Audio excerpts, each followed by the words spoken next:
the show, but I want to get into hold on, let me get this together. What was we just talking about? Zelenskyy?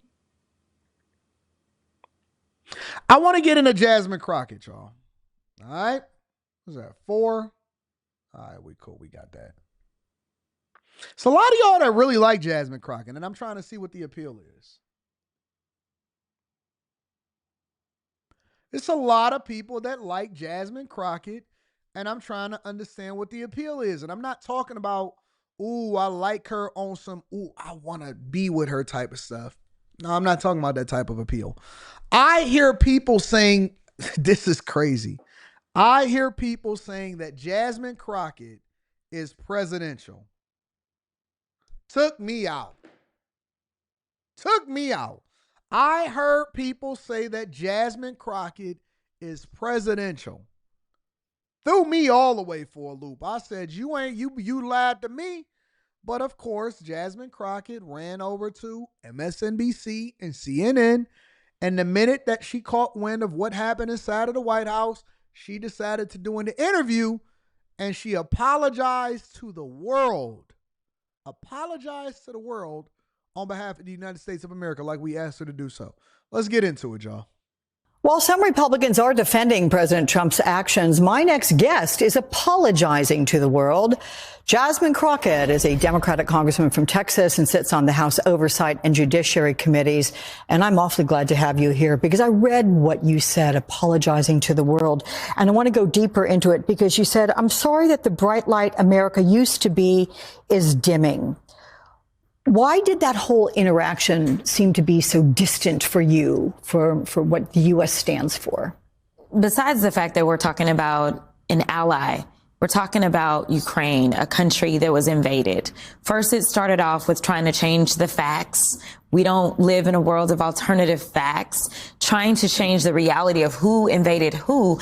After we kept saying that Trump was nothing but Putin's puppet, we kept saying that he was palling around with Putin. We've said it all kinds of ways. But this comes at the heels of the UN voting with Russia. This also then is an opportunity for Trump to show that, no, America knows who our friends are and we're going to stand with those friends. And unfortunately, he decided that he wanted to talk about his clothes. Now, maybe this is because Trump never wanted to go serve his country. And right now, the only service that he's giving to us is driving our country apart. But I'm sorry, when you're at war, you're not worried about your outfit. That is what we call a privilege, number one. Number two, to say, oh, what can you afford? Well, if he was walking around in the fanciest suits, I'm sure that they would accuse him of taking our dollars and spending it on his wardrobe and being more concerned about that. Listen, this is a no-win situation when you're walking in with someone who has decided that he is going to align himself with a dictating thug. I think that this woman is one of the most disrespectful people that I've ever seen in my entire life. Absolutely. And you know what the interesting part about that is that the liberals love it. They say that she's standing up to Trump. Her, AOC, Bernie Sanders. How come there's not more people standing up to Trump? She just called the president of the United States of America, a congressperson out of Dallas, a thug, and actually stood with Zelenskyy, who is draining American bank accounts at a rate hitherto unknown. Don't even respect the Oval Office. There is nobody, and I mean, I can't think of anybody in history outside of maybe Monica Lewinsky, and she might have had a dress on when she did what she did with President Clinton. But there is nobody in history that has ever showed up to the Oval Office, unless you're a cleaner, without the proper attire on. Now, we can posture and say that, oh man, he's at war. No, he's parading around the world on private jets and chauffeured vehicles, asking and begging for money so that he can continue his war against Russia when his people are dying. You were supposed to be signing a ceasefire, and a mineral rights deal that would stop the killing of your people, and she's over here disrespecting. Yo. Listen. I say this often, and I'm going to say it again for the people in the back. It's one thing for us to criticize our own people, but you're not going to criticize our people and apologize to the world to doing so. You know, the last movie that I seen that happened in, The Godfather, Michael Corleone. He said, don't ever take sides against the family. Don't never take sides against the family. Listen, we can fight within our own walls, but you don't never take sides against the family. She apologized to the world. He told Fredo. Y'all never watched The Godfather Part 2? Y'all never watched The Godfather? Y'all haven't? He told Fredo. Because they kept saying that Fredo was banging cocktail waitresses 2 at a time, and they was putting their hands on Fredo. And Michael said, don't you ever put your hands on my brother again? Don't you ever put your hands on my brother. You never take sides against the family. We have become so disrespectful and treasonous. And now we have a weaved up black woman on national TV who was a diversity, equity, and inclusion hire, as far as I can tell, sitting here disrespecting the president of the United States of America that's literally trying to broker peace. Kamala Harris went over there and pissed Putin off, and that's when he invaded Ukraine 3 days later. Wouldn't even talk about a ceasefire. Wouldn't even talk about ending war. People are dying every single day, and she's sitting here calling Trump a thug? Seriously?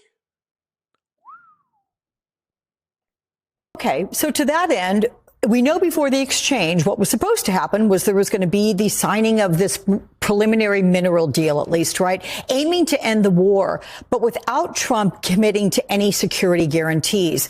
I mean, you say that peace should not have a price tag, but there are some Republicans, as you know, and the president claiming that, oh, you know what, America is being taken advantage of here. Is there a middle ground we can get to? There's not a middle ground with this president. He has no intentions of doing right by, number one, the United States. I appreciate what the former governor was saying. We are in a national security crisis. We have been in a national security crisis ever since, honestly, before he even ran. We know that he had our national secrets stored at Mar-a-Lago. People felt like that wasn't really a big deal. They wanted to compare it to what was going on with Joe Biden. We know that he was showing this to people that maybe weren't supposed to see our national security secrets. We know that he is consistently engaged in questionable deals. As you mean that fake coup that they tried to get him locked up and removed off of our ballots over in Florida, that a judge said, hey, that's not true. We're going to go ahead and throw this out. This is no case against Trump. Okay, let's continue. As it relates to our emoluments clause, when he was in the first go round, next thing you know, his son-in-law was getting a lot of money from the Saudis as soon as they walked out.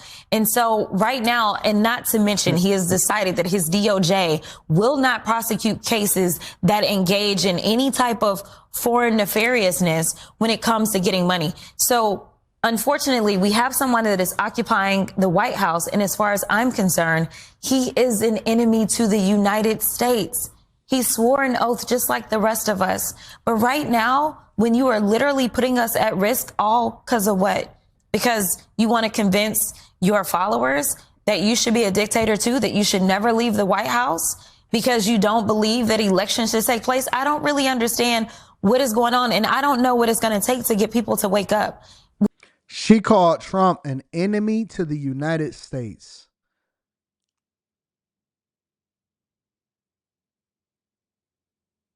Y'all going for this? Y'all allowing for this person to just be so disrespectful? She becomes more and more disrespectful every single day. She becomes more and more disrespectful every single day. We are not living in a safe country when we decide that we are going to weaken our national security by getting rid of those that are watching our nuclear stockpile, by giving everything over to a private. She is in a sorority. She's not an AKA. I think that she's a Delta. Whatever the red and black chicks are, the red and black colors, not the pink and pearls, pink, green, and pearl, or whatever it is. I think that she of another sorority, but they all in the Divine Nine. They all in the same. She's doing Kamala Harris's bidding. Friend known as Elon Musk, we are getting rid of all of the inspector generals, and so there's literally a lack of checks and balances all around us. And then we have somebody who's sending his vice president out to offend our allies in Europe. Listen, the way that I used to explain this on the trail when I was campaigning for Madam Vice President is I would say, listen. There you go. She just told you. It's kind of like the schoolyard. When you go to school and everybody knows that your siblings are at the same school, or they know that your cousins are at the same school, then they may not pick a fight with you because they know that if they pick a fight with you, they got to pick a fight with your whole family. But when you're like me, an only child, they may decide to pick a fight with you because they're like, there's nobody that is going to back her up when we get to the playground. Right now, he's trying to put us into a situation to where we will be the only ones on the playground when you're going out talking about you're going to go into Canada, when you're going out and you're talking about Mexico. Listen, Zelenskyy is right. He doesn't have the privilege that we have. We've got water on each side, and we used to have friends on the north. Treason. North and south. He doesn't have that privilege. And so I really want America to wake up because this should not be partisan. So basically what Jasmine Crockett is saying and is communicating to you guys, because I know it sounds intelligent. I know that she is a part of the, Congress and the Senate or whatever. But the fact of the matter is this. What Jasmine Crockett failed to realize is that the United States of America has basically been paying for friends. It's not about allies, because an ally actually has your back and does things in your best interest. Really, what we've been doing is we've been simping. We've been simping for the world. Literally, we've been buying friends.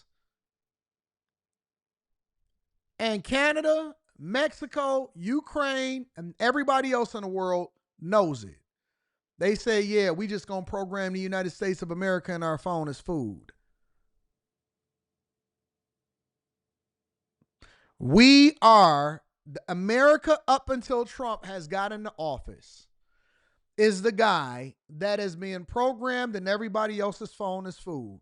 You get to take her out on a date and then she busted down for a real one and she take him a doggy bag after you drop her off.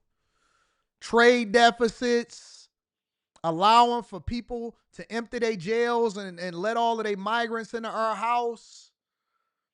She only hits you up when she needs something. Only hit you up when she needs something. You got a portion of your direct deposit going over into her crib. That's all. With friends like these, I'd rather go it alone. We got the strongest military in the world. We got the greatest economy in the world. We have the best we got the best people in the world. No. It's going to cost you to hang out with me. You want to get over here and take advantage of the American system? It's the same thing that they got going on over there in the UAE. You got to pay to get over here. You got to be valuable to be over here. Singapore is chilling. UAE is chilling. Dubai, they chilling over there. They running it up. They got peace. You can't even spit on these streets, People come into this country, they disrespect us. They kill American citizens. And you know all they got is to contact Jasmine Crockett and AOC. And they'll defend them. They'll defend them. These are the real enemies of the state. The Jasmine Crockett's, the AOCs, the ones that are literally working against the United States of America to protect people and to give away your tax dollars. Be the selfish people that we love to be in We America. are the EBT card of the world. Worry about your safety. You mentioned Elon Musk, which brings me to those federal employees that are receiving that. These are emails again this weekend, demanding, asking, whatever, that they sum up what they did last week. And you're a member of the House DOJ subcommittee. Are you looking into the legality of this? I mean, should federal employees even respond? Have some been fired as they've been threatened to be fired if they don't respond? Do you know? We get no answers. No answers. Doge is just something for Marjorie Taylor Greene to sit atop and make it seem like she's important. We ain't doing nothing. I mean, it's much like most of what we see in Congress, right? Because we've yet to have anyone that works for Doge. I don't even have a list of who works for Doge. We have nothing from them whatsoever. We have no findings from them where they're issuing reports to us and they're saying, hey, these are the things that we really need to root out as you are going through the budget process. We have none of that. We have no information about who exactly is sending these emails because we know that they told the courts, oh, Elon isn't running Doge. Then they told us that a woman that was on vacation in Mexico was running Doge. Like, you talk about transparency, there is literally a lack of transparency. And when we decided that we wanted to subpoena him to come in, him being Elon, you know who didn't even want to debate it? The Republicans. Not only did they shut it down, but they wouldn't allow us to engage in debate because they really don't have an explanation for why we would have an entire subcommittee that is supposed to sit atop this organization.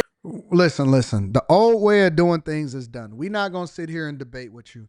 Why would the richest man in the world, who's basically tanking his own net worth to help the United States of America and to root out all of the stuff that's not supposed to be here, sit there and going back and forth with you and get engaged in a debate? This is what our Congress has become. In addition to signing off all of these years previous to Trump actually entering into office on the second time, they basically controlled the purse strings of the United States of America, and they want to debate with Elon Musk. This is what she's asking for. Think about what she's asking for. She's asking to debate with Elon Musk.